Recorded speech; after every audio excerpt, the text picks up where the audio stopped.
আসসালামু আলাইকুম, সবাইকে শুভেচ্ছা জানাচ্ছি। আজকে আমরা সংক্ষিপ্তভাবে কিটোন সম্পর্কে আলোচনা করব। কিটোন হচ্ছে একটা জৈব যৌগ, এর কার্যকরীমূলক। তো দেখেন, কিটোনের যে প্রথম সদস্য সে হচ্ছে গিয়ে প্রোপানন বা অ্যাসিটোন, যেটা হচ্ছে 3 কার্বন বিশিষ্ট। আর 1 কার্বন বিশিষ্ট কিংবা 2 কার্বন বিশিষ্ট কিটোন হয় না, কারণ কিটোনের যে যৌগটা CO, এটাকে সবসময় মাঝে রাখতে হবে, যেটা আমি এখানে লিখে রেখেছি। এটা কখনো এক পাশে থাকতে পারে না, এটা সবসময় মাঝে থাকে।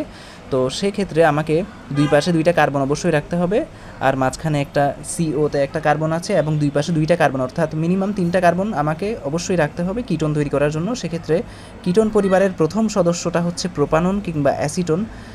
আর এখানে আপনারা দেখতে পাচ্ছেন যে কিটোনের প্রথম সংকেতটা এখন একইভাবে প্রোপানন, তারপর বিউটানন, তারপর হচ্ছে প্যান্টানন, হ্যাপটানন, হেক্সানন, হ্যাপটানন, অক্টানন, এভাবে যেতে থাকবে আর কি। তো কিটোন সম্পর্কিত বাকি যে ভিডিওগুলো, সেগুলো আমি খুব দ্রুতই আমার ইউটিউব চ্যানেলে আপলোড দিব। সবাইকে ধন্যবাদ।